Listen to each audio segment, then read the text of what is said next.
We are living at an historic moment. For the first time in recorded history, we have the resources, the solutions, and the capacity to end the persistence of hunger on our planet. Not just to work on the problem, not just to relieve suffering, but to actually end hunger once and for all. For most of civilization's existence, the end of hunger was only for dreamers. Almost everyone saw hunger and starvation as inevitable. Most thought, too many people, not enough food. Although some few remain behind the times, today, it is no longer possible to make a sound argument that the world cannot feed itself. Enough food is currently grown to meet the needs of every child, woman, and man. In fact, we are producing enough food to feed the projected world population of the year 2000 and beyond. And new technologies promise even greater production. Yet hunger persists on a devastating scale. Every day, hunger takes the lives of 35,000 people. 24 every minute. Most are children. More people have died as a result of hunger in the past 3 years alone than were killed in World Wars I and II combined. Despite all of our sincere efforts to help the hungry, the truth is that we are ineffective at ending hunger because much of our thinking about the issue of hunger is limited and inaccurate. For most of us, when we hear the word hunger, we picture the famine victims we have all seen on the evening news. Yet famine is only the tip of the iceberg, accounting for only 10% of hunger's daily death toll. The remaining 90%, almost all of the deaths caused by hunger, result from chronic, persistent hunger. While famines usually command our attention, chronic, persistent hunger rarely does. It is a silent holocaust. Chronically hungry people often appear simply to be poor. They look like they will survive, but daily tens of thousands do not.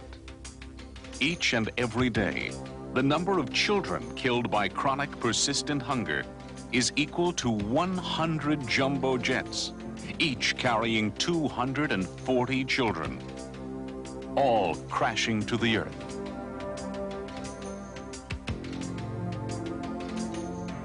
But these jet crashes never make the headlines. Somehow, despite our vast worldwide communications network, this unparalleled disaster happens out of sight and out of mind. Given the enormous scope of this human tragedy, having an accurate understanding of the nature of this problem is truly a matter of life and death. Particularly important is a clear understanding of the distinction between famine and chronic, persistent hunger. While famines occur sporadically, chronic, persistent hunger is an ongoing daily tragedy. Famines occur locally in specific geographic areas. Chronic hunger is a global condition that spans continents, persisting in more than 70 countries in Latin America, Asia, and Africa. Famines disrupt people's lives suddenly, drawing them away from their homes and often crowding them into camps. Chronic, persistent hunger is a constant condition of life, inseparable from the daily experience of hundreds of millions of people. In a famine, people often die from outright starvation, their bodies emaciated from an acute lack of food.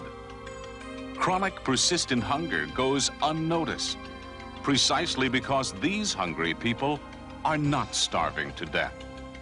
But like a cancer, chronic, persistent hunger erodes the body's strength and resistance. In the end, common colds, ordinary childhood diseases, and even simple diarrhea become massive killers. Even when not fatal, chronic hunger dramatically diminishes and shortens life. Mothers and fathers are considered elders if they live to the age of 45. Children may appear to be healthy 4-year-olds when they are actually 8.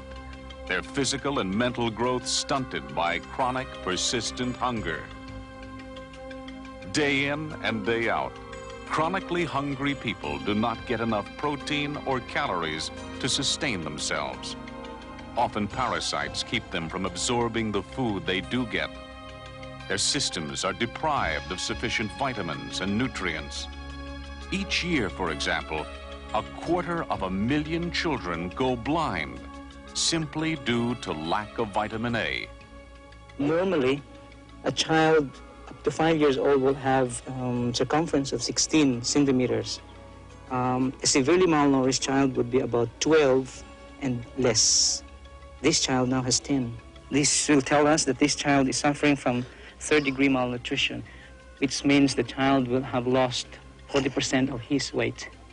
Malnutrition and other related diseases is one of the highest causes of death.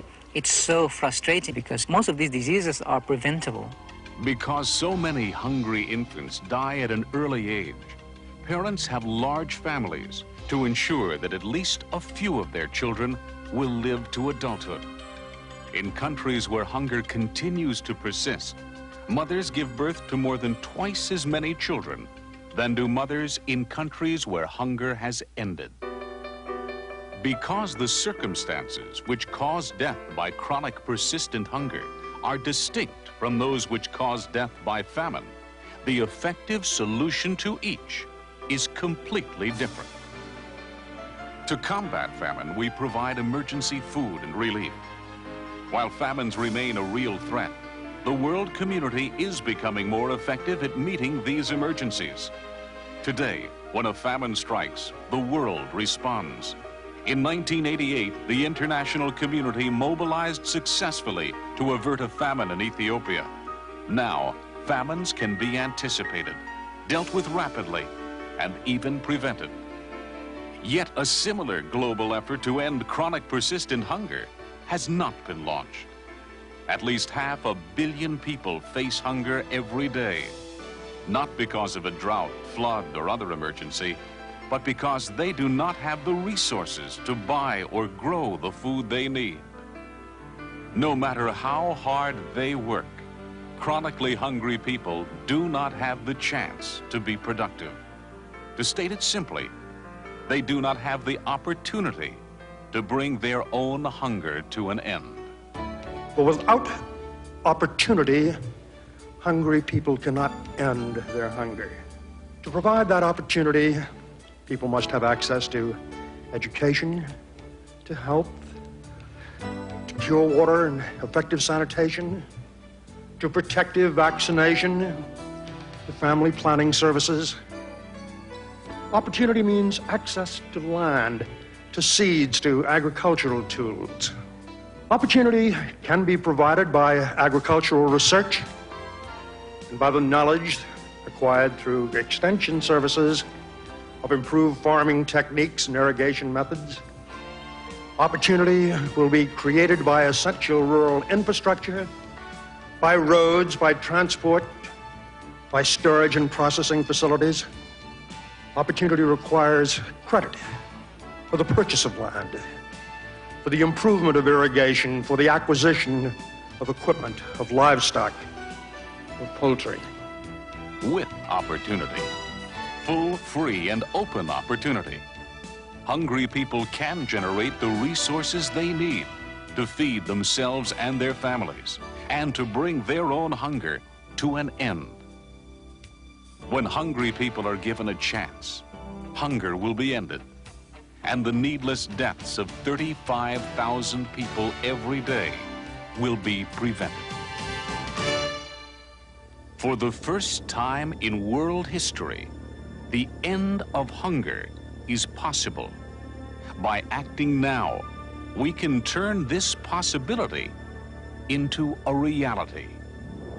What needs to be done is to call forth a new era for ending hunger an era in which the critical distinction between famine and chronic persistent hunger becomes so widely known that decisive and effective actions are taken. An era in which providing opportunity for hungry people becomes one of the priorities on the economic and political agenda. An era in which the necessary resources are reallocated so that hungry people can end their own hunger. This job will not be easy. It is a tough challenge, but it is a job worth doing, a job that embodies the greatest expression of what it means to be human. And above all else, it is a job that can be done.